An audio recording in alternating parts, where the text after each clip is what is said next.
This topic is pretty wild. And at this point, I have learned to love it after a week of research. I'm not sure if that's because it's more interesting and nuanced and approachable than when I first started, or if it's just some kind of a sunk cost thing, like I put in all this time and effort, it must be a good topic. I kind of understand it must be a good topic. But really, for the first few days, I was genuinely convinced the topic wording committee had screwed up, to the point that I posted on Reddit and Discord to this effect. Email the topic wording committee, they definitely screwed up, we need to change the wording. Don't debate this topic at all, it's not worth debating. So to Reddit and Discord both, I apologize. Several people who know wording committee members assured me that nobody actually screwed up, that FTC is in fact the correct agency. Special shout out to Jet Smith, who helped talk me through how the wording committee must have arrived at this specific wording. If his lectures are not in your rotation, by the way, you are missing out. As usual, all the evidence listed here can be found in a brief at debatetrack.com. Your support means the world. Thank you to all subscribers. And with that, I present sports betting.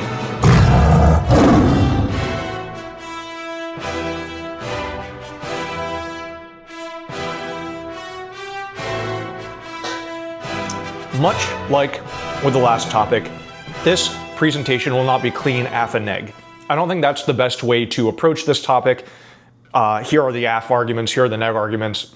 Instead, again, as with most topics, we'll look mostly at background, just trying to understand, what is this topic really talking about? Start off talking about sports betting, what it means, what it's evolved to, and then topicality, what's actually in this topic, most specifically, what is the FTC, what's under their purview, and what are other government agencies that could easily be confused with the FTC that will not be topical, but that it's important to understand where do the limits of the FTC stop and another agency starts. After that, we will take a meandering stroll through different topic areas, different things that are going to be relevant or in some cases not so relevant, but interesting. So we start with sports betting. Basic definition of betting itself is risking money on an uncertain outcome in the hope of winning more money. So the goal here when you're betting is to make more money. I suspect, or at least hope, that most of you are not intimately familiar with what betting is. So a couple minutes on this. Games of skill can be used to bet, so we each put $1 on the table, you arm wrestle me, whichever one of us wins gets those $2. I will win, so that would not be a safe bet for you. That would be kind of a bad bet. So how do we account for the fact that I'm probably stronger than all of you? I would bet $5 and you would bet $1. So the chance of you winning that arm wrestling is very small, but if you do win, you get way more money, right? You get 5 of my dollars versus only 1 of the dollars that I'm getting from you. That's how we deal with the different odds of an event actually happening. So game of skill, but a lot of it could be game of chance. So we throw some dice, we each put $1 on the table. I get the $2 if it's even, you get the $2 if it's odds. Most betting games or gambling games are a lot more complex than this, although they're not all more complex. But when we get to things like mahjong or poker or the really gambling games, you have the game and then you have the layer on top, which is the actual betting, right? If you win a poker hand, but you don't bet well, you've kind of lost in some way, right? Because you haven't maximized your upside. So things can get a lot more complicated than odds and evens or who wins the arm wrestling. Now, this topic is not about betting, it's very specifically about sports betting. So again, classically what this looks like is you go to a sports game, you have blue team, red team. I think blue team is going to win, I bet $1. You think red team's going to win, you bet $1. Whoever wins gets the $2. Something like that. So I don't recommend, again, that you gamble, but sometimes it is good to understand some of the psychology behind what we're talking about, what we're going to be debating now for a month or two or something like that. And so the reason I don't suggest that you go try something like gambling is because, let's say I'm talking to 1,000 of you right now. If 1,000 high school students try some kind of betting or gambling, it might become kind of a thing, and maybe one or two of you will get addicted. And I don't think that's a good chance. So don't do it, okay?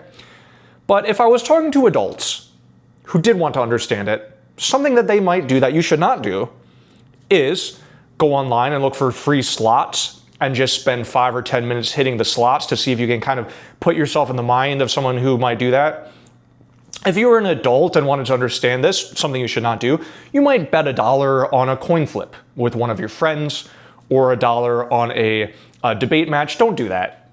Don't bet $1 on a debate match. I played violin for my essentially my whole youth. It was like one of my main hobbies, and I took a master class one time when I was maybe 14 or 15, and I was playing this piece. This is a gypsy piece. If you play violin, I'm sure you know it's called Chardas. And as opposed to like the technical, classical or even romantic pieces, this one is like really the extreme side of romance music, where it's really, you got to imagine like European gypsies in the woods around a campfire drinking and playing music, like just super sappy, super emotional. That's what's really important. And I was just playing it kind of technically and straight. And so the person who was leading the masterclass suggested that if I've never been drunk, that would be how I could understand the piece. So I'm, not suggesting you get drunk. I'm not suggesting you gamble, but it would help you to understand it. When we talk about sports gambling, mostly what we're talking about is the major leagues. NFL, NBA, MLB, NHL. That will be most of what's actually happening. But keep in mind, you can bet on literally any sport. So you can bet on golf, you can bet on MMA, you can bet on croquet, I'm sure, ping pong, any of these could apply. Again, we're looking mostly at these major leagues, the really big sports, but interesting areas to look at might be in-person betting, especially with something like horse races, which have a culture of betting around them. NASCAR, Formula One, or esports, which is a big sort of subset of sports and growing rapidly. So these could all be interesting things, but they are a little bit tangential. Again, most of what we're talking about is major leagues. If you're looking for interesting arguments, there might be something in these smaller sports. And again, most of what we're going to be talking about is internet gambling.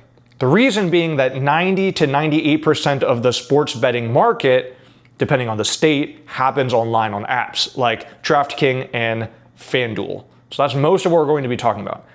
But again, if you're looking for more interesting or tangential arguments, you could look at sports books who are not on these apps. There's these like smaller, more traditional apps where you can still bet on all of these sports, or even on in-person betting, which is smaller, has far fewer impacts, far fewer evidence, less topicality, but will be really unique. If you can break out something about horse betting, I don't have an argument for you, but it could come up. So again, the reason you would bet, that you would gamble, the goal here is to make money. In practice, as you might guess, most people just lose money. So what are the advantages? Why is betting, sports betting, a good thing? So the first is money. And when I talk about money here, I don't mean that if you bet you'll make money, you won't. This is money like just the economy. This is an economy argument. So the companies make money. Companies related to sports betting companies like data trading companies can make money. They hire people, they pay taxes to the state, and so this helps the economy. The sports leagues benefit hugely. A lot of sports have seen their viewership go down over time, and then sports betting comes in and suddenly the viewership is back up, because if you put money on the game, obviously you're gonna have more incentive to watch it. It makes it a more emotional experience if you're gonna win or lose some money based on what's happening on the screen. So sports leagues benefit a lot, and they actually make a ton of money through sports betting. So the economy makes a lot of money. That's why it might be good. Again, it's not for the people actually using the product. It's for the companies. Sports betting right now, to get specific, is $10 billion gambled a year. But when mature, the market could hit $45 billion, according to Goldman Sachs 24. Ventas 25 says that in-game betting alone could generate $14 billion by 2030. So 10 billion, kind of a lot of money. That's the revenue generated by the companies, but could get a lot bigger. Second reason sports betting is great is because it's fun. At least that's what people say. People have fun doing it. Again, you can imagine if you're watching a sports game and you have money on the line, it could be, a fun thing to do. Now, I have to throw this reason that is good in there because that's the whole list. That's all we've got. I'm trying to be generous. I'm trying to heap up anything good about sports betting, and here's the other reason. But it is pretty tenuous. It's not an argument. I don't know really how you impact out. It's fun. Love is also important to our lives. Life would not be worth living without love. Fun is something like that. You can't really make public policy around love or fun, and you can't really make debate arguments around love or fun. Although, you can try. So I want to note here that this whole list of good things, fun and money, would be this, again, money for the companies, not for the users, would be the same as for booze. Why is booze good for society? Well, it's just bad for the people who use it, but it's fun, it's a good time, and then companies make money. And then there's a huge list of bad things about booze, obviously. Same with smoking cigarettes, same with fast food. It's kind of fun to eat a hamburger. It's not really fun to be a tortured cow living for years in a factory farm. Roman gladiator arenas might be the same thing. So these kind of sinful industries all kind of follow this pattern. Makes money for companies, and for users, it is theoretically a good time. Okay, disadvantages. A little bit bigger list here. Let's go through these one by one. First, addiction. This is going to be a big thing to really understand here, that if it weren't for the addiction factor, it wouldn't really be a problem. We wouldn't really be talking about it. But people get legitimately addicted to it, right? The DSM has this listed. Not that that's the source of truth for all addictions. There are addictions other than that. But it's a real thing. People get genuinely fully hooked on gambling. So think of it in like alcohol addiction or cigarette addiction, that even when it's harming people, they're going to keep doing that. That's kind of the definition of an addiction, something that hurts you that you keep doing anyway.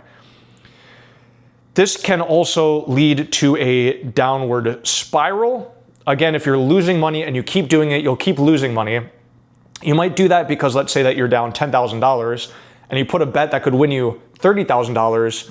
You might think, okay, look, let's gamble another $1,000. Let's keep going because I'm so much in the hole. I really need to make back that extra money so that I'm ahead, so that I can pay my mortgage, or I've just gambled away my kid's college fund.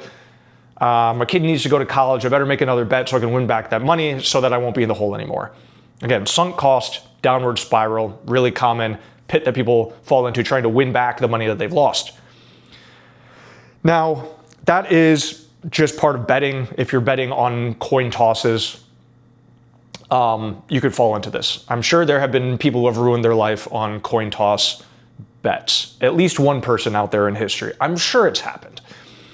With sports betting online through apps, it's worse, because with the apps, there are very intentional design features that make it extra addictive.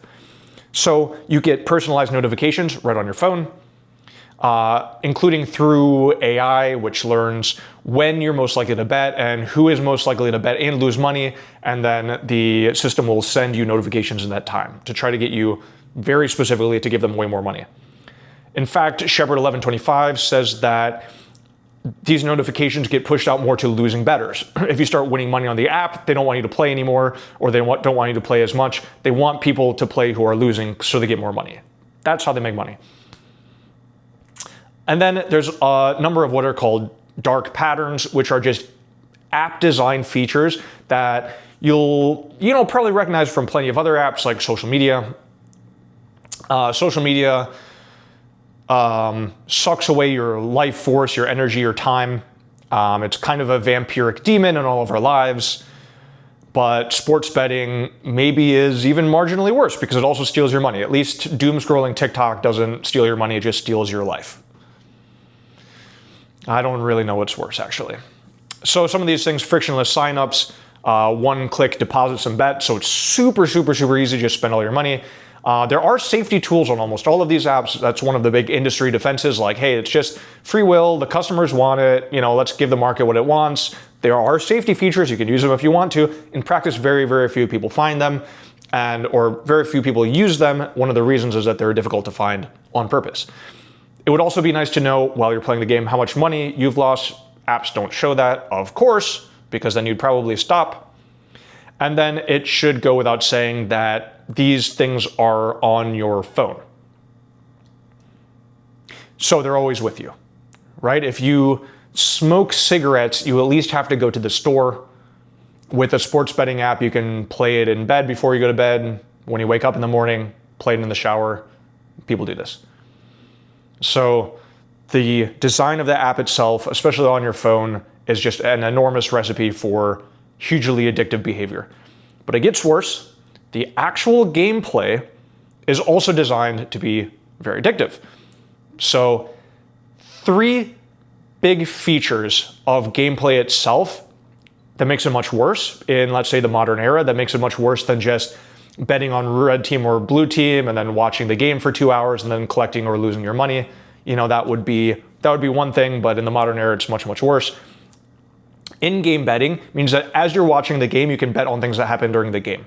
And so instead of one bet, let's say you bet, over under how many points is this team going to score in this quarter.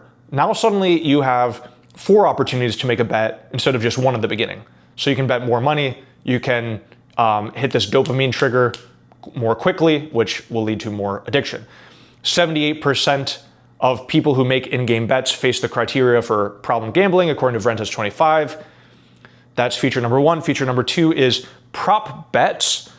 And these all kind of are stacked on top of each other, but they're, you could break it down this way. Prop bets are bets for very specific things that happen in the game.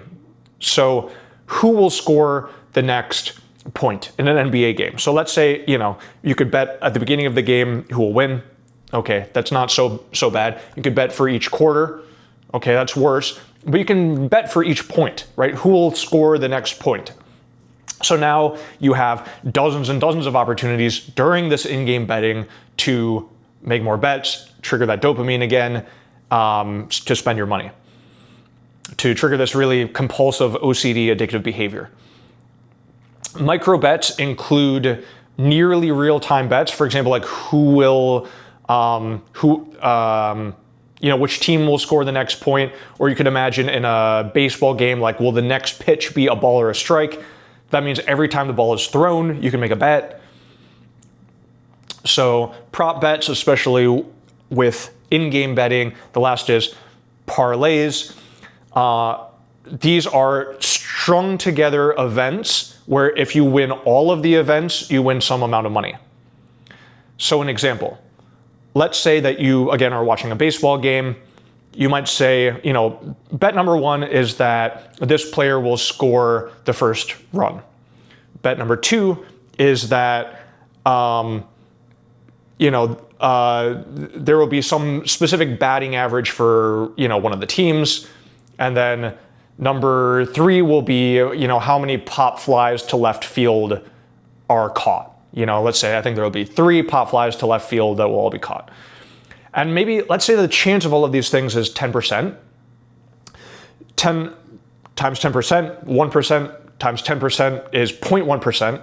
So effectively, this is a 1 in 1,000 chance. But because the chance is so low, the payoff is really high. So let's say that the payoff is $50,000 for this parlay.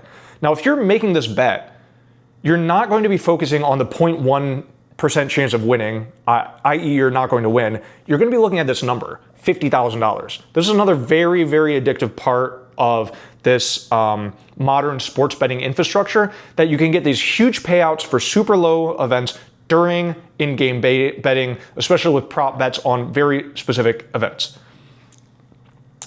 So these are the 3 big things.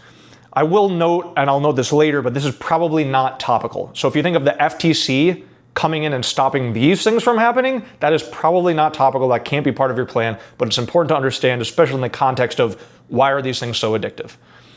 Okay, so addiction itself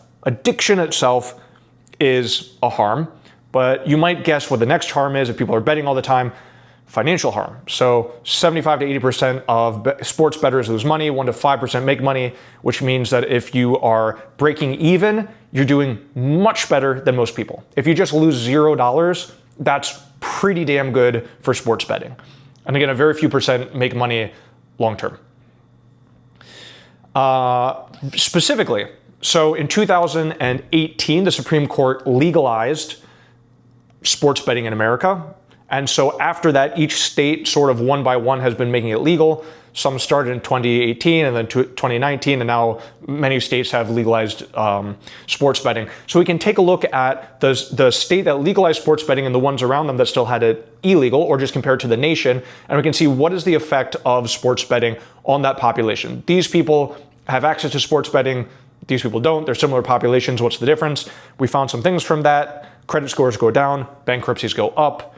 Investments go down. So $2 less money is invested for each $1 that's gambled. So financial harms, especially society-wide. And then social harms. So a quick disclaimer on social harms. This again is like secondary, tertiary effects of sports betting. And you can find these kind of social harms in large-scale surveys of probably just about anything, right? I mean, imagine you could somehow study honking at someone at a red light, and you looked at 1 million people, or 2 million people, one of them got honked at a red light, and 1 million people did not get honked at a red light. On the margins, these people, it might cause a little bit more like heart attacks and anxiety, things like that. That doesn't mean you shouldn't use your horn. And so I'm just always a little bit skeptical of these social harms, because you can just find them like in anything that you study if you have enough power in your experiment. I'm not saying they're illegitimate, but some are just less legitimate than others, and I have questions about it in sports betting. But obviously, huge financial ruin from a very addictive product is bad, right? So here are the social harms. 1, domestic violence. As we'll look at in the next slide, a lot of the people betting are young men, and I have to think a lot of them are drinking while they're watching sports, right? And so, yeah, you're drinking, you're a young man, you're watching sports, you lose a bunch of money, you're gonna flip out. I mean, young men are already, just statistically speaking, kind of monsters. Like, that's who should be avoided if you want any kind of trouble as young men. Just statistically speaking, they're the ones who commit crimes. And so if that's really, if the sports betting is disproportionately affecting them, you're going to have more of these social harms like domestic violence. I'm just saying we got to blame this on the person, not on the app. Exactly. Anxiety, depression, suicide, all up. That's Lehman 24. And then Gregory 25 is a gambling addiction therapist who says he's seen all of these things: divorces, criminal charges, incarcerations, end of careers, suicide attempts, all from people struggling with sports gambling addiction. Now, who does this affect? 2.5 million people in the US have a proper diagnosable gambling disorder. That's a lot of people. I don't know what that is. 1 out of 12-ish people. 5 to 8 million more meet many of the criteria for a more moderate form of addiction, even if it's not a proper gambling disorder. So overall, we've got like 7 to 10 million people negatively affected by gambling addiction. And those are the people, but of course their families, their partners, their friends, their community are all going to be affected as well. So it is, to say that sports gambling in America is a scourge on our society is absolutely not an understatement. This stuff's bad. This stuff is really bad. Again, who is mostly harmed by this? Young men. So 80% of users are men. Again, this is sports betting we're talking about, not exactly a shock. A lot of men, especially young men, are more likely to just have different kinds of risky behavior. As I mentioned, crime, but a lot of other things, So gambling would count here. Typically more risk, more comfortable with risk.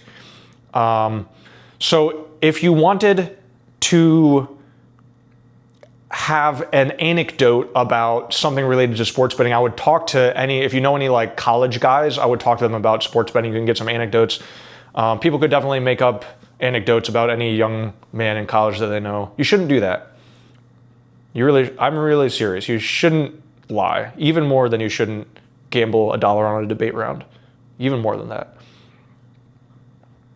So these are how it harms people, societies, finances, relationships, individuals. But there's a whole other class of DAs which are about sports in particular. So again, think of this prototype in your head. You know, a 22-year-old college guy who loves football and doesn't have a lot of money and is just really hoping to win a lot of money. And he's drunk. He's had 7 beers. And he's just, I mean, again, an actual animal, just an animal, sitting on the couch, drinking his beers, watching football. I don't mean to, by the way, disparage this group of people. I understand y'all have your issues. If you're a 22-year-old drinking beer on your couch betting on sports, I'm just saying, that's kind of what it is, right? You put a prop bet on something that you think will make you $50,000. This year you're already down $20,000. You haven't told your parents who are paying for college. You've used your financial aid to pay for sports betting. Like your life is in an absolute mess right now. You have devastated your life, but here is your chance. You have a prop bet. It will win you $70,000, get you out of the hole, get you a bunch of money to spend on more beer or what have you. You are pumped for this $70,000 bet. One of your parlay conditions hits, the other one hits. And then a player, the next thing he has to do is just, score a basket, and he misses. And you're drunk, you're on the couch, you got Instagram, you send a message to that player. That is what this player abuse, how I imagine in my head, that's how this player abuse is happening.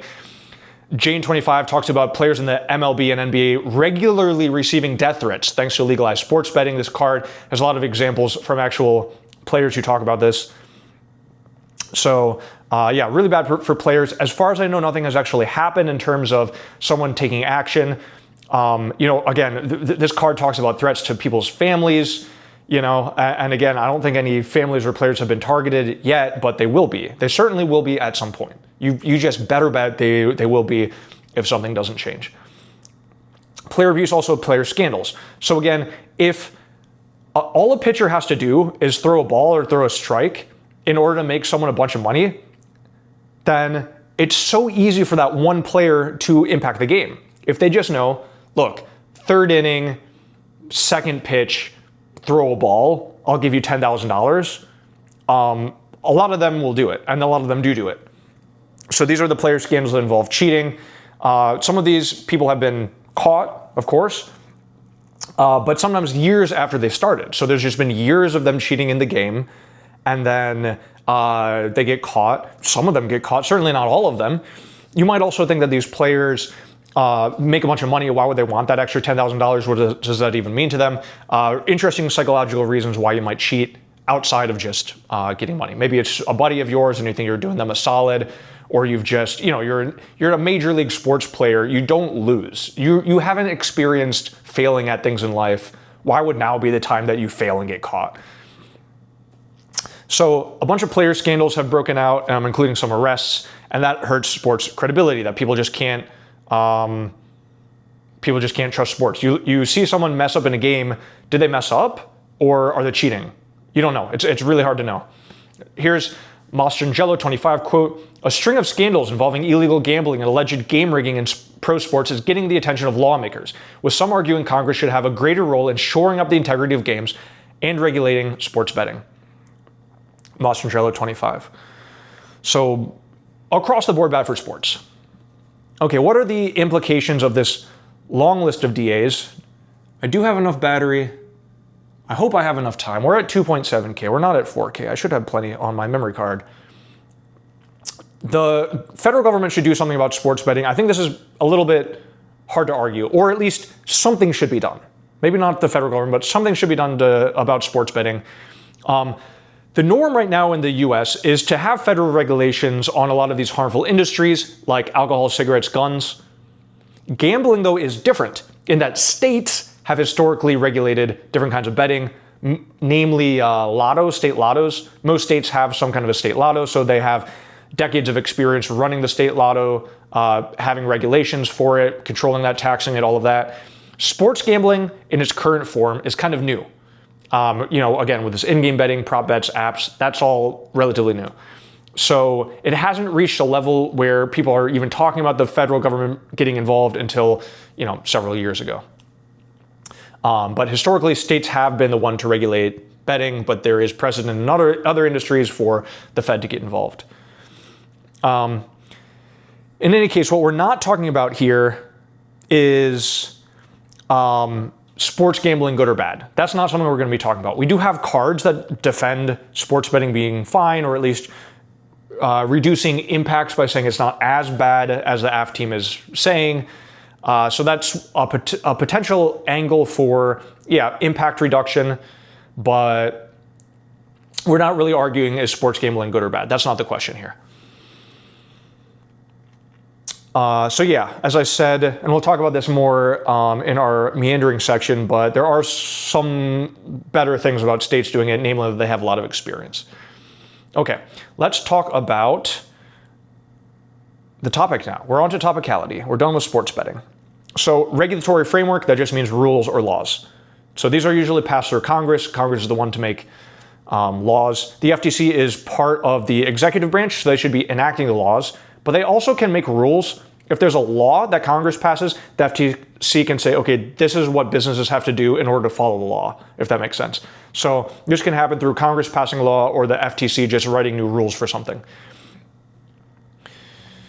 We're not talking about a ban, but some people think we should ban it. Here's the Lehman 24 quote. What's on our next slide? I don't have a preview. Yeah. Lehman 24 quote, "For little obvious gain, most states have permitted businesses to make billions of dollars off the most economically precarious among us. Some commentators and politicians have recognized these costs and suggested careful regulation around the edges to address them. But the more elegant solution is the blunter one: ban sports gambling once again. Unlike regulation, which is complex, hard to get right, and challenged by near certain industry capture of regulatory bodies, prohibition cuts the problem off at the root. No legal sports gambling, no sports gambling industry." That's Lehman 24. Not topical, not what we're talking about. Yes, something that people have suggested and or want to do. So let's talk about where sports gambling is at right now in the status quo. As I mentioned, 2018 is when it became legal. So Murphy versus NCAA struck down a 1992 law that barred state-authorized sports gambling and opened it up to the states to decide. Before 1992, there was some state-authorized sports gambling, but it wasn't anywhere near the size of what we have right now. Therefore, not anywhere near the problem that we have right now. So there was, this interim period where they weren't allowed. 2018, states can decide for themselves if they want it or not. Right now, it's legal in 39 states, plus DC, which means that about 1/3 of the population of the US does not have access to legal sports gambling. Illegal in 11 states. Of those that are still illegal, 2 states stand out, California and Texas, just being our 2 largest, most populous states. But again, altogether, it's 1/3 of the US population doesn't have access to it. So when we talk about federal regulation, we're not talking about making it legal in all these states. It could be legal at the federal level, regulated at the federal level, and still illegal in all these states. It doesn't force states to let people do sports betting. But this 1/3 of the population could be affected in different ways. There are definite links to federal regulation changes affecting all of these people, 1/3 of the US population. Perhaps even just through normalizing it, maybe it would push some of them to legalize it over time. It generates a lot of money. As I said, I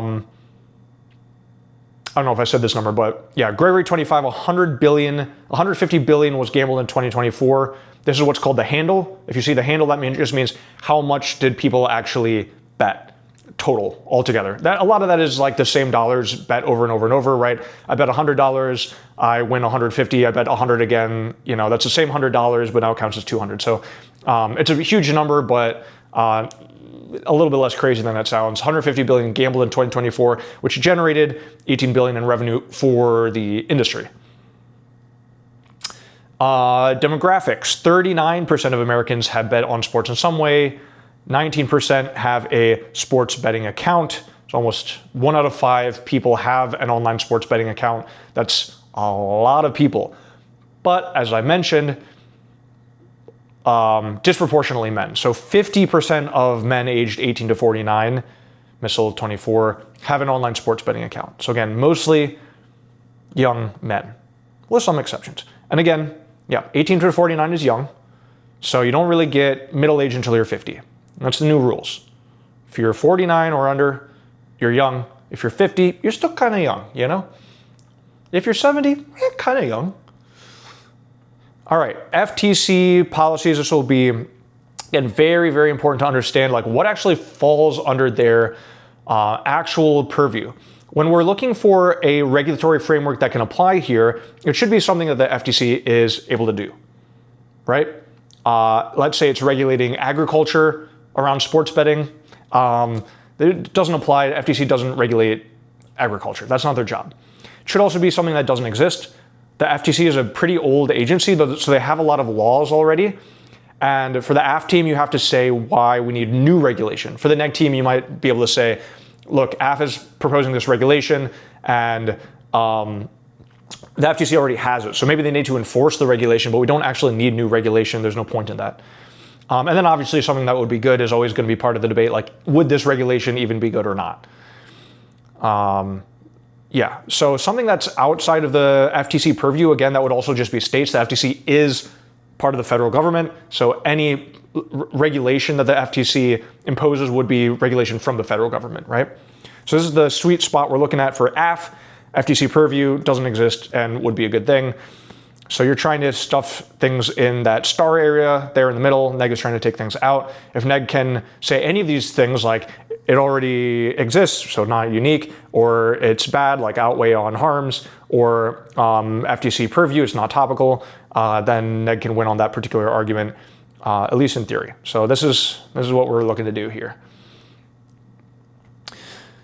The FTC's mission is protecting the public from deceptive or unfair business practices and from unfair methods of competition through law enforcement, advocacy, research, and education. A couple things to note from this mission statement itself. The mission is to protect customers from lies said by companies, mostly through advertising, and to protect companies from unfair competition in the market. These are the two things: protect customers from lies, protect companies from unfair competition. All of its core authority is given in Section 5 of the FTC Act that regulates unfair. Oh, wait, we got other things to talk about. These four things are mentioned in the mission: law enforcement, advocacy, research, and education. So any of these could apply. We mostly think about law enforcement, like lawsuits that they bring against companies for breaking their rules. But advocacy, maybe the FTC just talks to these companies and says, hey, you got to do these things. Advocates for the customers, advocates for the American populace. Research has been proposed, like really what exactly is causing this addiction, what harms is it causing, or education. You can imagine an AF plan that's just like, we need to put up billboards to tell people gambling is bad. That's what the FTC needs to do. Educate people about how gambling is bad. I also mentioned the word plan there. This is a crazy topic. Do you want to, as AF, really advocate a specific piece of regulation, a specific plan? Maybe. You know, the answer is maybe. That's kind of what I'm thinking, is most of these arguments will be specific kinds of regulation, and that's what I'm, presenting in this lecture. But there are other potential strategies, like just opening everything up. Unfair or deceptive acts. Okay, cool. So again, here's Section 5. If you're really serious about debate and winning these debate rounds, please read and understand this, or throw it in ChatGPT and have it explain it. If you can find things that are on the margins, you're going to be able to win more arguments, especially if you point very specifically to Section 5 language that says, yes, that this does count under the FTC, or no, this does not count under the FTC. Really, really understanding Section 5, which is, just essentially just a legal document. Really, really understanding this will help you to, again, win more arguments and just structure your arguments better. So here are some of the things that the FTC does for consumer protection. Again, one of their two main goals is to protect customers. These things are probably not topical. These things would mostly be under the division of marketing practices, a lot of divisions in the FTC. These are mostly the Division of Marketing Practices, not probably topical. You can look at the list and think, do these relate to sports betting? If the FTC clamped down on some of these, would that apply to sports betting? The answer is no. But you should know that the FTC does control a lot of things. So don't necessarily take my word for it. I'm telling you what I think would be topical under the FTC, what would apply to sports betting. But if you want, dig into these, see if you can find, again, some things kind of on the margins that might still apply. Title 16 is where regulation-specific language is usually added. So under the AF plan, probably, or under the AF world, probably we would have a new section of Title 16. So this would include things like the Refrigerator Safety Act, Flammable Fabrics Act, Poison Prevention Packaging Act, like really specific things that apply to specific products. The FTC says, hey, we need to protect customers more by adding this. This is really where I think language would be added in the AF world. So there's 3 different types of regulation I want to talk about. 2 will be for customer. Oh, here's Title 16, by the way. 2 will be about customers, advertising, deceptive advertising, and data protection, both things that the FTC can cover. And then the last one is antitrust, which is about protecting companies, getting rid of anti-competitive behavior in the marketplace. So these 3 main areas I'm going to hit. So first, advertising. This falls under the Division of Advertising Practices, which enforces the nation's truth in advertising laws, which require advertisers to tell the truth and to back up their claims with reliable, objective evidence. Much of the talk about the FTC controlling sports betting companies' advertising is their use of languages like free bet, download this app and get a free bet, or a risk-free bet, or a no-sweat bet. This kind of language can be seen as deceptive because there's not really a free bet, or you don't really get that money. Free $100, they're not actually giving you $100, but it gets a lot of people to sign up for their addictive apps. The FTC advertising division also covers native ads. These are ads that don't look like ads. So if you're ever on Facebook and you see maybe an ad, this used to be popular like 2 years ago, news articles, like news article ads, it just looks like maybe you're reading a news article, but it's actually an ad. That would be native advertising that's supposed to not look like advertising. Or it could be on your TV, on ESPN or something, you just have like something there, or the commentator says something. Another thing they would cover would be influencers. So one of the main influencers for sports betting app is sports players. Sports players are not allowed to bet on their games using the app. It would be conflict of interest. All the leagues don't allow sports betting for players. Mostly on their sports, but maybe on any sports. I don't know exactly. But the sports betting companies can pay them $10 million to be in their ad and then tell people to sign up. And this happens a lot. FTC could regulate this. Also, social media influencers, people on whatever social media or podcasts. So I know Joe Rogan, for example, has a ton of gambling ads on his podcast. Some of the podcasters I listen to that are popular, but I, respect them, don't have sports betting apps, but you had better bet that they have turned down boatloads of money from sports betting companies to not air those ads. And maybe the podcasts that do air these ads shouldn't be allowed to, potentially. That could be something that FTC regulates. And then again, deceptive advertising, this is their bread and butter, is if you're actually lying to customers, they'll stop you from doing that. So monitoring deceptive advertising. Here's part of the deceptive advertising language. Monitoring deceptive advertising of addiction-related services.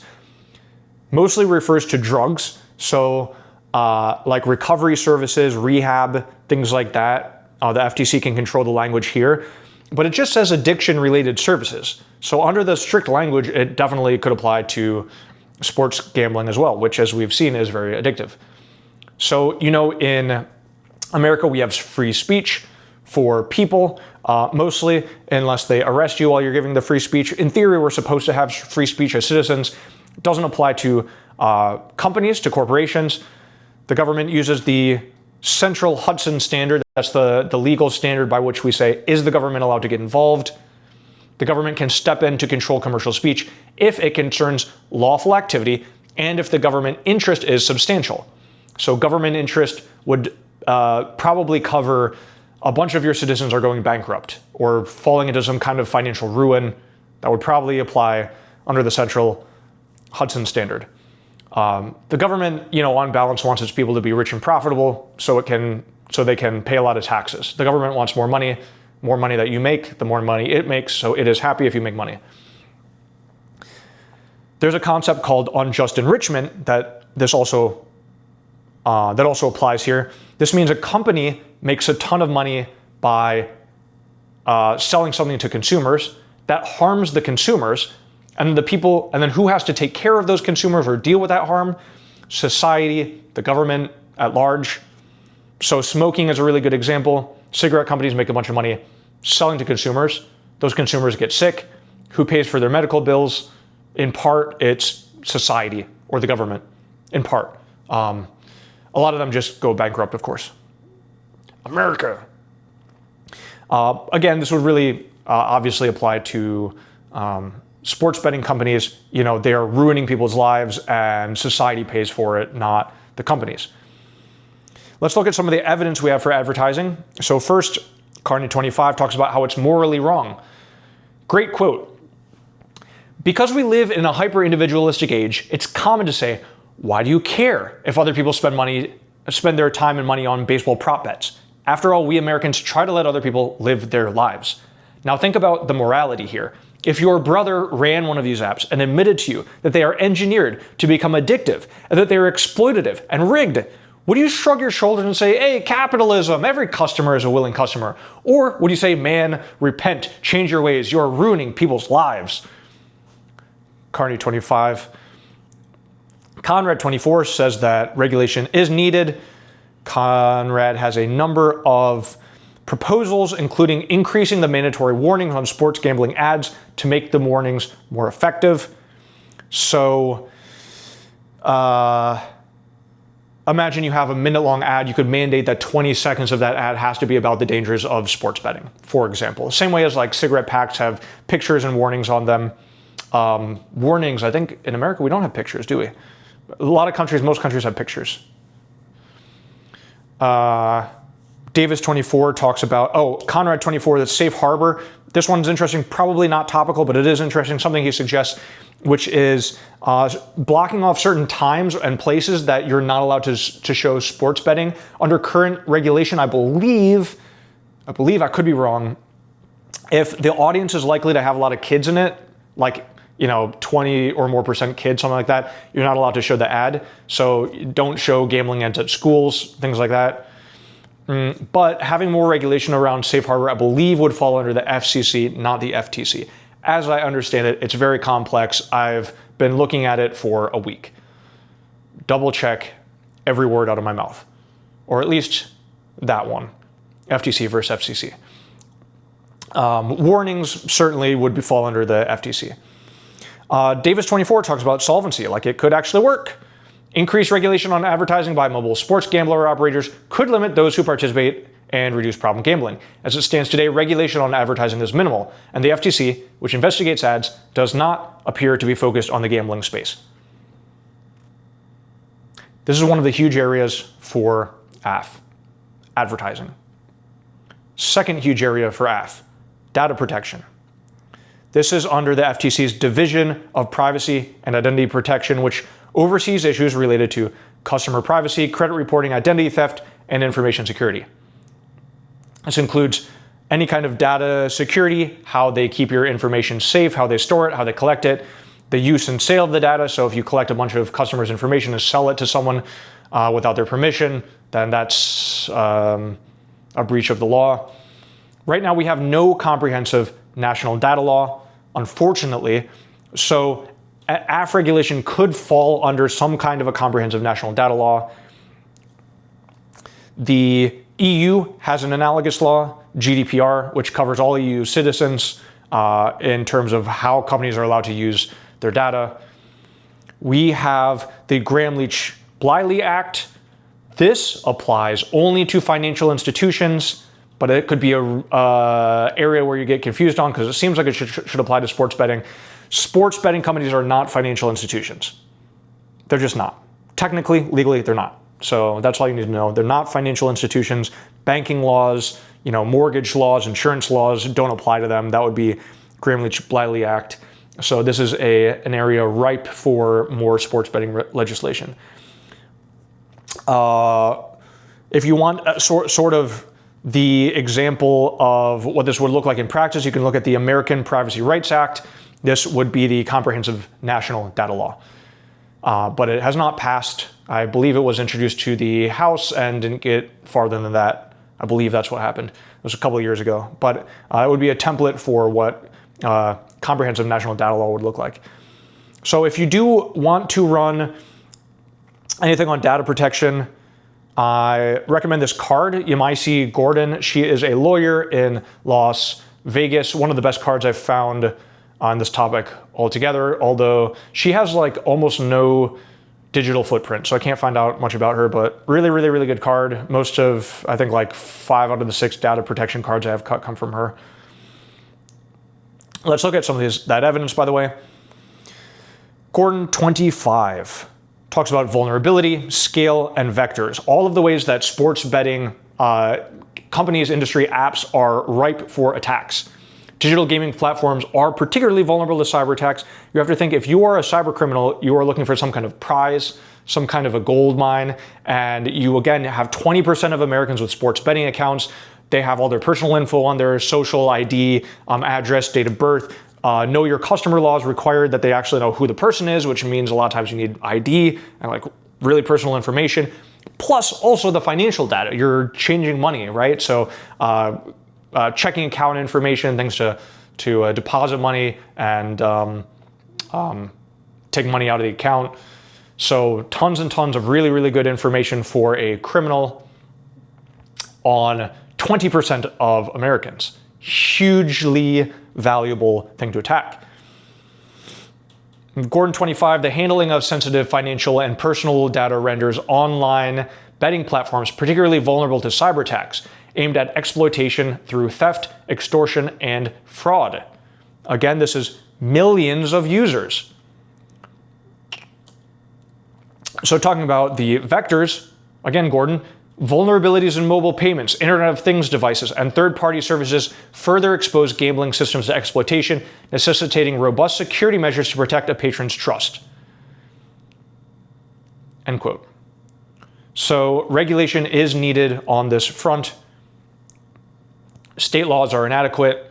Quote, while states have taken steps to regulate data privacy, the fragmented nature of U.S. privacy laws leaves significant gaps in customer protections. Without a comprehensive federal standard, customers remain vulnerable to data breaches, and businesses must navigate inconsistent compliance requirements across jurisdictions.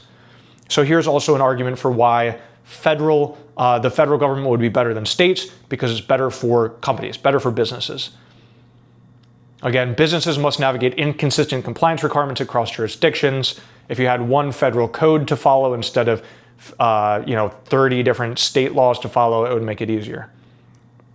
So here's the 2 customer-focused FTC areas that I think heavily apply: advertising and data protection.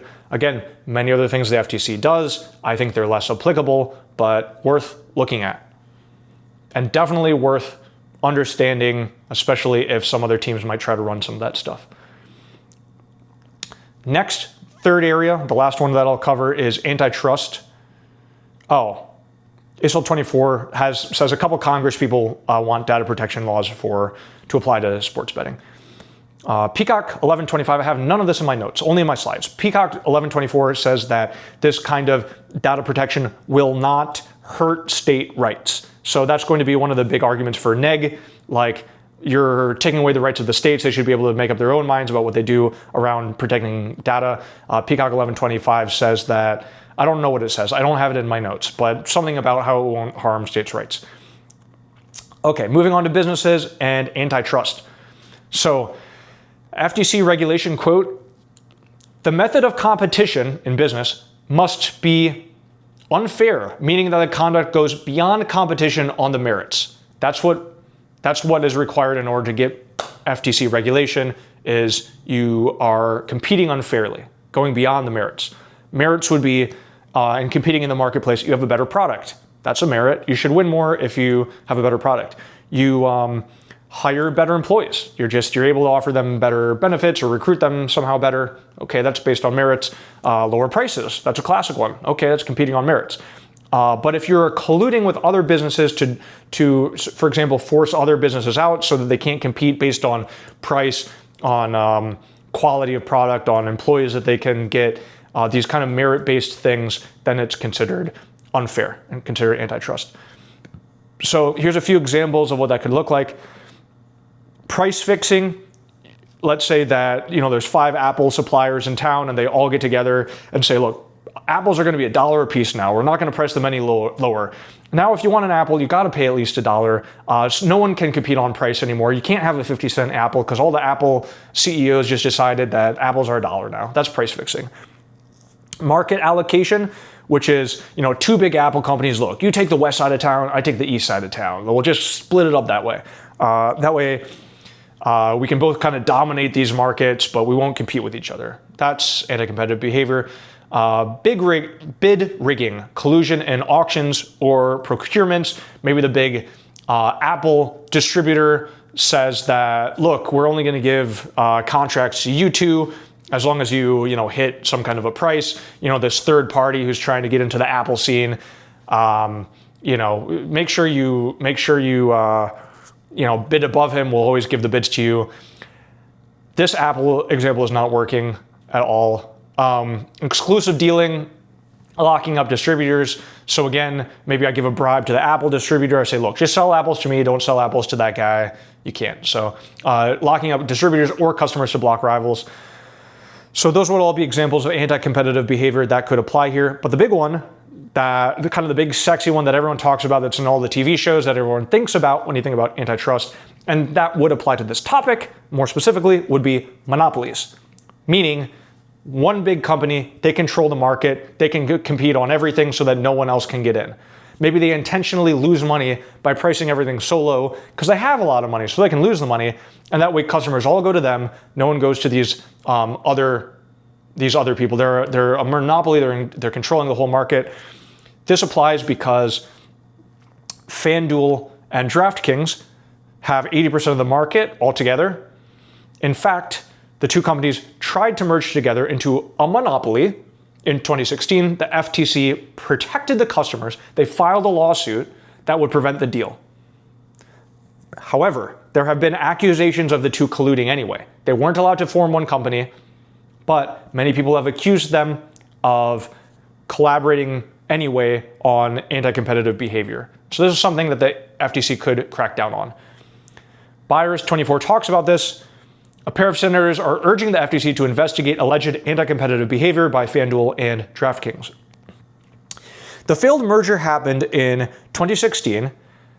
I'm just realizing this mid-lecture. The failed merger happened in 2016. Sports betting was legalized in 2018. What were they doing before that? I don't know. I'm not sure about that timeline.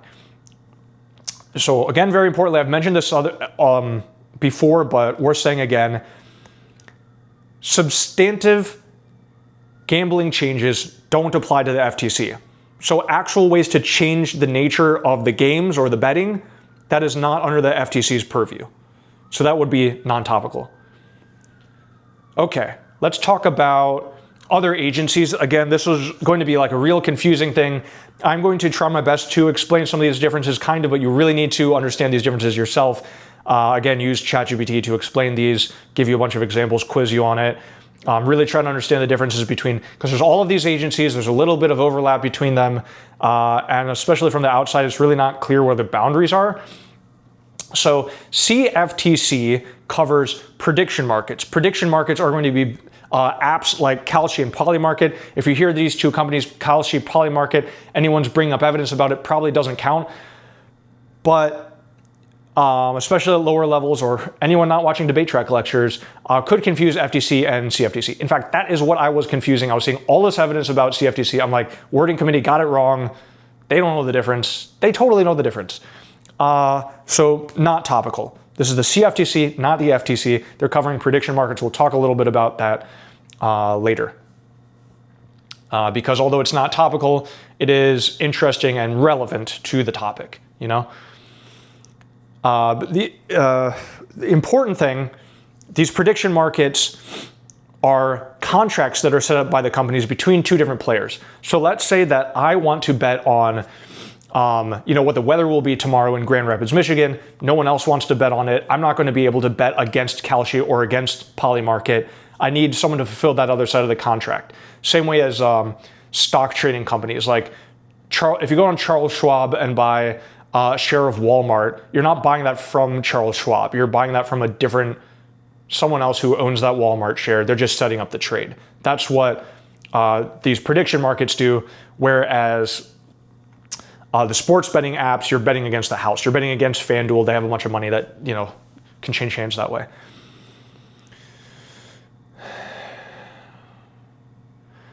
Next, FCC. FCC covers broadcasts, but this is about the bigger picture things of broadcast, sort of the medium of the broadcast. What's allowed on TV at all? Are gambling ads allowed on TV at all? The FCC would cover that. So if there was proposed legislation that gambling ads shouldn't be shown on TV, not topical. Also, the time of day restrictions. I mentioned these safe harbor laws about only showing advertisements in times or places where there aren't children, not topical. Very relevant to the topic, but not topical because it doesn't fall under the FTC. Number of other things, but these are the big ones. Again, so I just drew the line between the FTC and FCC. The line is still fuzzy. You need to understand this. I don't have a complete good explanation of this for you. Consumer Financial Protection Bureau doesn't apply because, again, sports betting apps are not in the financial sector. Not like insurance companies or banks, what have you. Not in the financial sector. Okay, these are other agencies. There's even more other agencies, but these are the ones that I think will be involved in the topic, but not fall under the FTC. So the line's important to understand. Some potential strategies. So for AF, you can pick an FTC regulation area. That's just what I've presented. Pick one of these things or several of these things and run them on arguments. We need a data protection law and we need to stop anti-competitive behavior. FTC should cover this. We need more regulation. For all of the things I mentioned, the FTC already has regulation. So neg should lean into uniqueness defense. Why do we need extra regulation? We already have antitrust laws. Why do we need extra antitrust laws? Maybe the FTC just needs to actually enforce their own rules. And same with data protection and same with ads. So this is really the tricky thing for AF, that it has to be something that is covered by the FTC but needs additional regulation. So you got to prove, why do we need more? The big framing here is going to be states versus federal level. And so neg will say, probably have some examples of, different states already doing policies well. New York is really killing it here. Why don't we just let New York do what New York does rather than having to rely on Washington to, baby New York's gambling agency. AF's standard response can be, wouldn't it be better for all states to have these rules? Because some of the states have really bad laws or just really underdeveloped laws. And so wouldn't it be bad to have some baseline that we could borrow from these states who, as you say, neg, is doing it really well? Wouldn't it be good if we could have customers all protected under the same regulations that state X is doing well? So these are a couple strategies, but if there's one thing that debate track lectures are bad at, it's probably strategy, right? These, for several different reasons, have always been lectures that could be potentially helpful for just anyone trying to understand the topic, kind of general things, which is a very, very important core of debate. First, you got to really understand the topic really well to win debates. But then there's the next layer up. If you're really trying to actually win the debates, not just debate the topic, but really win the debates, debate specific strategy, not something these lectures are great at. Who is great at it? Jet Smith's lectures. So again, should be part of your debate diet. This is what you're looking for. If you want better strategy, more strategy, this is it. Here it is. Look at it. Like, follow, and subscribe. Okay. That's it for background. That's it for the majority of the lecture, I hope, because my memory card is running out. I think I have 15 minutes left or something. Do I have a timer on here? It does not have a timer. All right, we'll cross our fingers. Let's start to meander. Maybe meander quickly. We start with the Safe Bet Act. The Safe Bet Act is exactly what we're talking about for this topic. This is a congressional law, FTC-style enforcement, wide-ranging gambling regulation. If you want a model for what AF's world looks like, it is the Safe Betting Act. That is what it is. It covers everything. It's not a law that's been passed, and so part of AF's advocacy could just be like, we need to pass the Safe Bet Act. That would be great. That would work. Pempus 25, quote, the bill would require states that offer sports betting to meet minimum federal standards in advertising affordability and artificial intelligence, among other provisions, end quote. So really, the Safe Bet Act would offer comprehensive gambling regulation, including sports betting advertisements during live games, prohibit ads that promote reckless gambling using words like bonus, no sweat, bonus bets, or similar promotions. It would set up financial stopgaps, like not having deposits using credit cards, limiting 5 deposits in a 24-hour period, authorizing a national self-exclusion list, and it would also require research into the effects of sports betting on youth. So this Safe Bet Act, this is exactly what we're looking for AF. Camera is no longer tracking, but we are. In fact, we're moving on to lobbying. So lobbying is legal bribery. It's not unique to the sports betting industry, but it is a big part of it. This is going to be in any big industry topic, talking about pharmaceuticals, real estate, the war machine, legal bribery through lobbying is a very important part of it. The president is in their pockets. Whose pocket is he not in? Lee 25, quote, both Kalshi and Polymarket boast strong White House connections. Donald Trump Jr. is an advisor to both companies, end quote. Again, Kalshi and Polymarket, maybe not topical under the FTC, but look into links if you need to use this information. Look into links with the president, with the other two apps. I know he's big into crypto. I imagine there's links there. But the big one is Congress. Shepard 1125 talks about how Congress just doesn't want to do it. And we'll talk in just a second about why they don't want to do it. Congress doesn't want to pass this kind of legislation, regulation on sports betting. Commenters have suggested congressional regulation. However, on a practical level, they ignore the fundamental issue that has so far doomed all proposed legislation. Congress simply has no interest in regulating this market. Betting interests, both private and state, have become incredibly entrenched. Any new legislation, even if it were ultimately beneficial for the industry as a whole, would significantly disrupt the current profitable ecosystem and therefore is effectively dead on arrival. Now, this matters in real life. It doesn't matter in a debate. In this debate, because AF has fiat power, so we don't really care if Congress wants to pass the law or doesn't want to pass a law. We're just saying it would be better if they did. But in real life, they won't, according to Shepard 1125. Okay, now, lax regulation. Essentially, a lot of states give a lot of money, a lot of tax benefits, really, really favorable conditions to sports betting companies in their states. Why? Legal bribery. Quote, gambling companies and their allies deployed a bare-knuckled lobbying campaign, showering state lawmakers with money, gifts, and visits from sports luminaries, and at times using deceptive arguments to extract generous tax breaks and other concessions. The gambling industry managed to scare state lawmakers into keeping tax rates low. In state after state, the interests of taxpayers and people at risk of gambling problems were often on the back burner.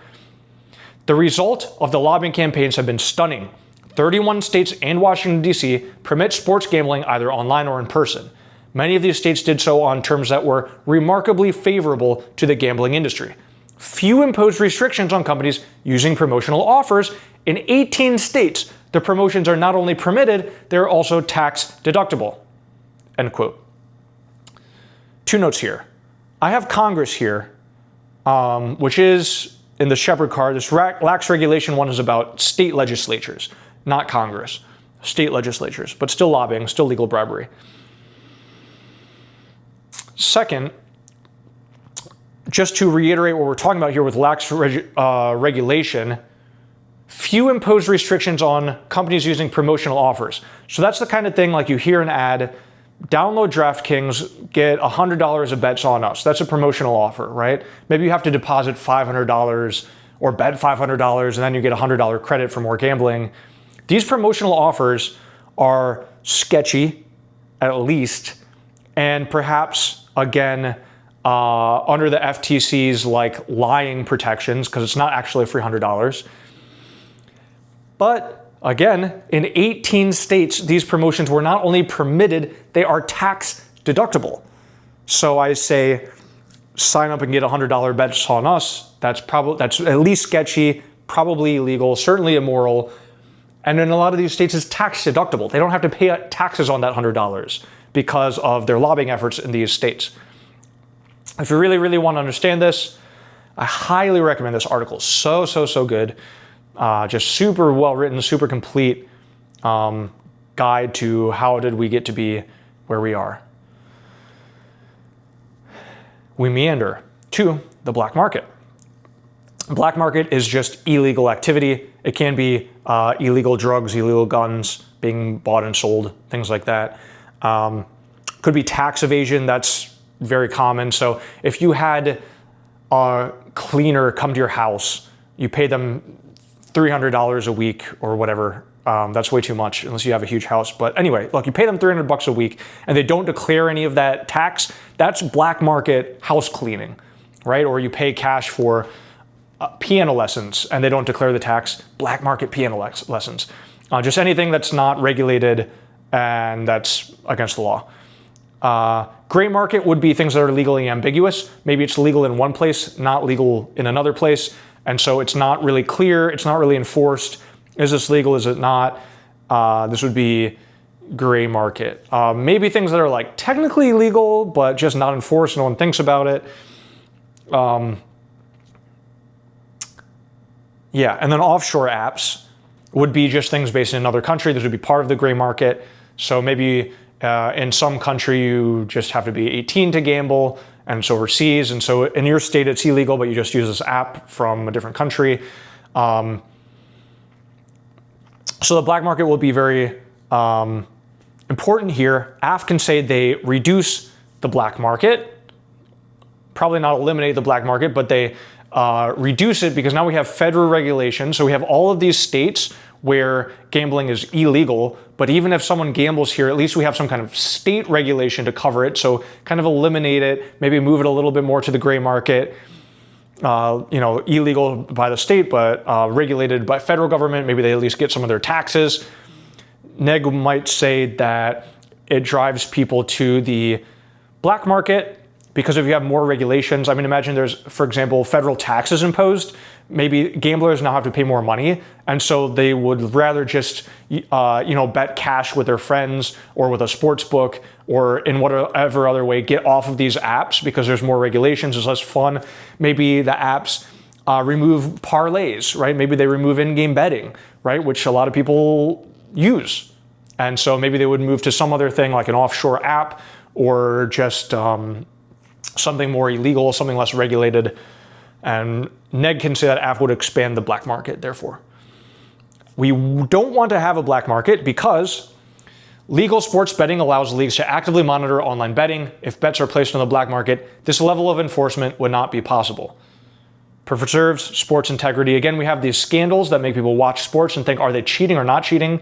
We can catch some of this cheating. I have caught some of this cheating because it's legal, because it's regulated, because we have all the data. We can look at the data and find inconsistencies, like the player should not have performed this poorly, especially at a time when this person closely connected to them just made a lot of money. There's something going on here. So black market will be part of the discussion. We wander.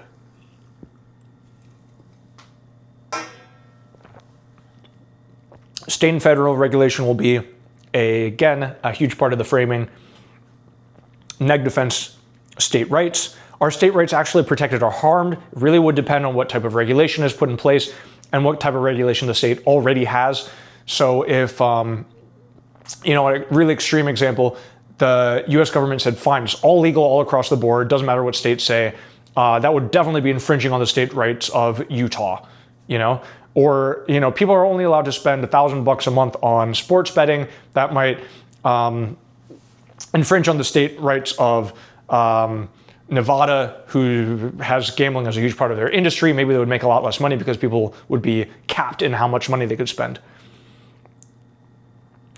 There are a number of benefits to the states. As we mentioned before, they have experience because a lot of them have run lottos in the past or other kind of sports, or other kinds of betting industries, even if it wasn't sports betting specifically.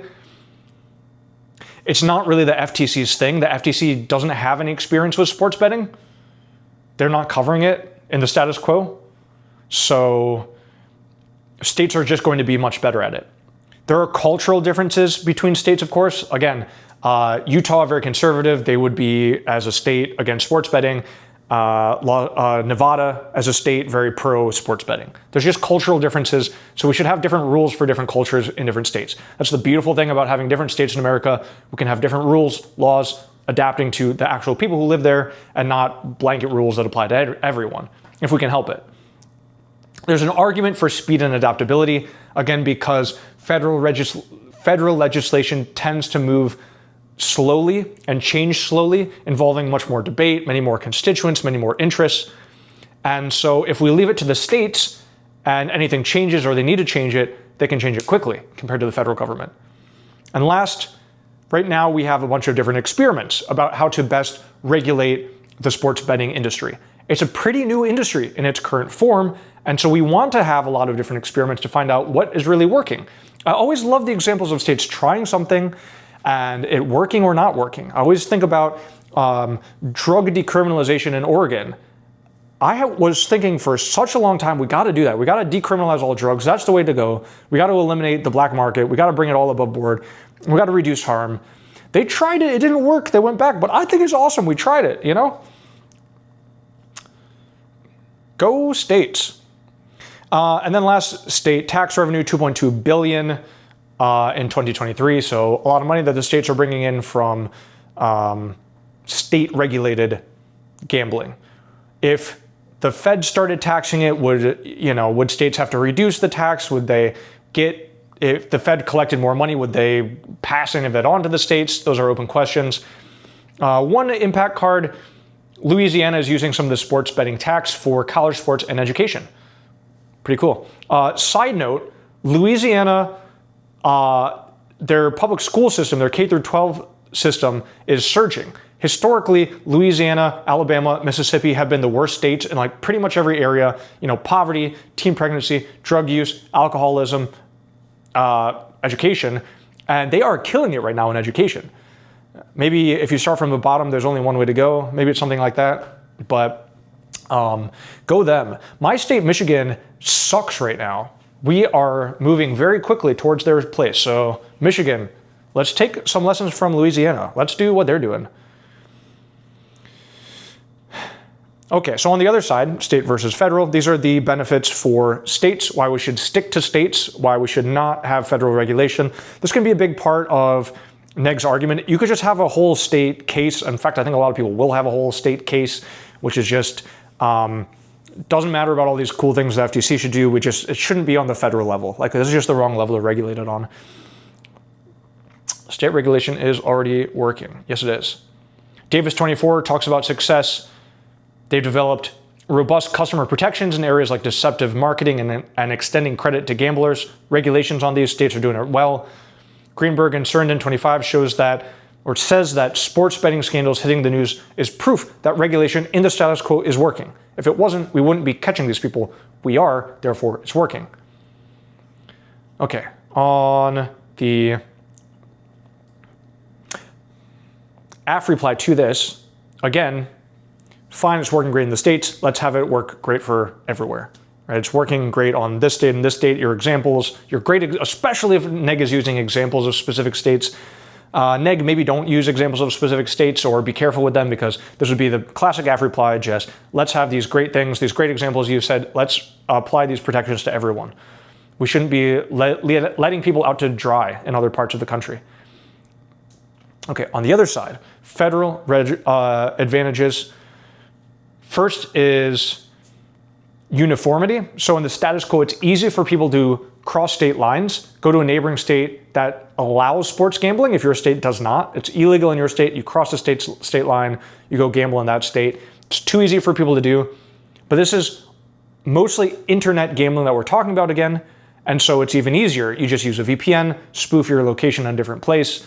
And in the status quo, it's very easy for individuals to get outside of state boundaries, either digitally or physically.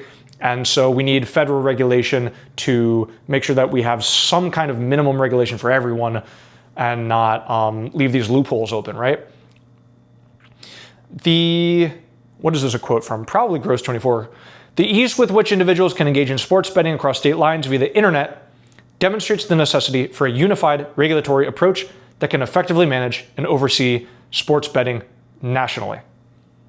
So, helps people follow the law more, and it's also good for business regulations. Again, following one federal set of regulations or something more uniform is better than all of these individual states. It's not even that the individual states wouldn't have their own regulation, but it could add some uniformity, smooth out the landscape a little bit, instead of having vastly different regulations for each state.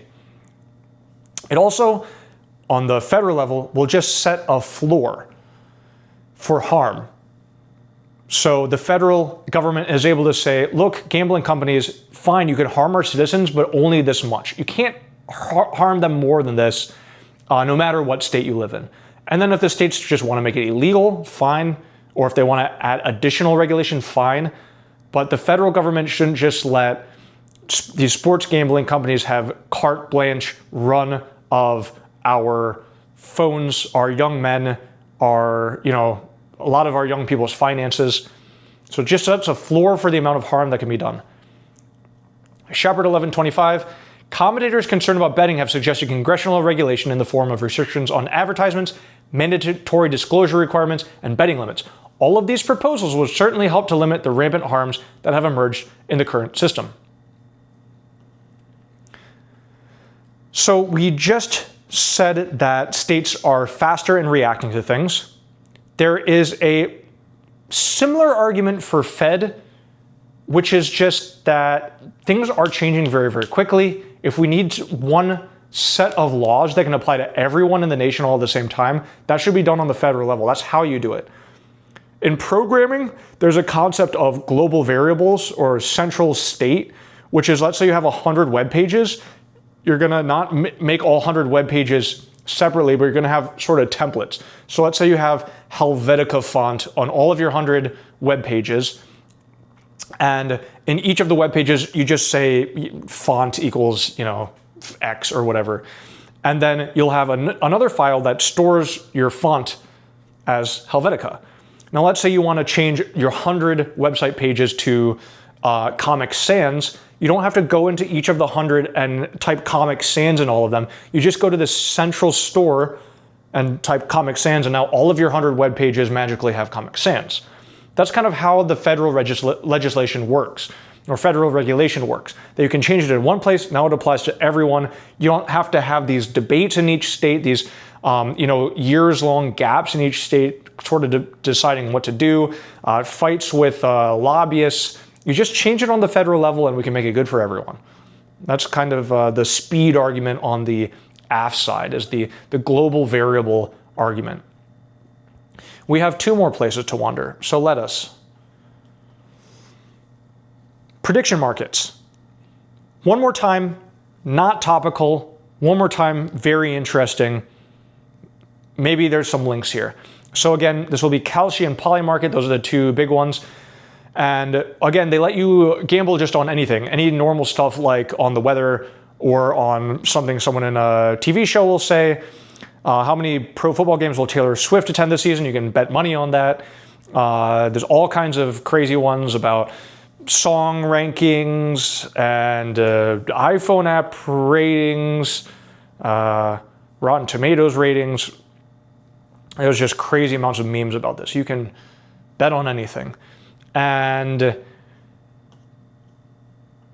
where this might come into play is that there's a concept of gambling creep.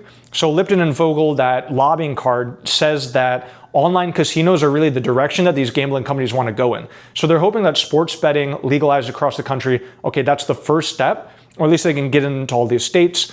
So that's the first step. And then they want to legalize in all these states online casinos, so people can play slots for money or poker or blackjack for money online, which in most places you can't do right now. So it's kind of a slippery slope argument, or just a natural progression of things. Like, you know, we're in sports betting, but we want to be in all these other areas as well. And so with prediction markets, it's especially scary because you get to this point where you're really gambling on everything. Lee 25, quote, "It's not hard to imagine a future where everything, politics, sports, and entertainment, blurs into speculation." Now, we're already in that future. We don't have to imagine this. We don't have to think about this. We're already in that future. You can essentially bet on anything. And it is terrifying because in the same way that sports could lose credibility because people are making money off of insider information, the same way that the stock market has lost some credibility because people can buy stocks based on insider information, although this is illegal and sometimes it's cracked down on. This could apply to everything. So one scary example, a newly created Polymarket account invested over $30,000 yesterday in Maduro's exit. The US then took Maduro into custody overnight, and the trader profited $400,000 in less than 24 hours. So you can start gambling on wars. You can start gambling on politics. You can start gambling on, you know, these really, really important things that change our world. People just make money off of them. And, you know, the current administration has got to be, 100 times more corrupt than the second place president. You know, just the level of insane corruption constantly, all the time, everywhere is, there is no word for it. You know, what do you say? Awesome? Is that the word? Like, I'm just in awe? Speechless? Is that the word? It's everything and everywhere. Everything is corrupt. And this further opens the floodgates. This is not sports betting. I have to, again, tell you, this is not sports betting. Prediction markets also, again, not under the FTC. But if you can find some link here, I mean, the impacts are terrifying. You might not be able to. I don't know. I just thought I'd bring it up because it's important and it's in the evidence. Not topical. The last place. Oh, wait. That shows the meme from the 30,000 Maduro exit bet. The last place that we're wandering. Many other countries have legalized sports betting in different forms. And you can use those examples for your case, especially on AF, because some of them are, I mean, most of the examples are obviously all more conservative than the US. They've cracked down, you know, somewhat, and we haven't on a federal level. And so use these examples of successes for F. So Lee 25, other countries found ways to limit the damage. Belgium and the Netherlands clamped down on loot boxes. Australia restricts gambling ads before, during, and after games. Italy banned them in 2018. Britain restricted gambling ads and some sponsorships, and since then more people have sought help for their gambling problems. The United States should follow suit. Lee 25. So use those examples. And then the last one, just on different evidence, would be lobbyists. So learn the names of some of these lobbyists. Again, a good practice for most topics that involve an industry being regulated like this. Joe Maloney, he's one of the big ones. It sounds fake. It's a real name. I don't know if it's a real name. That's what's quoted. Joe Maloney.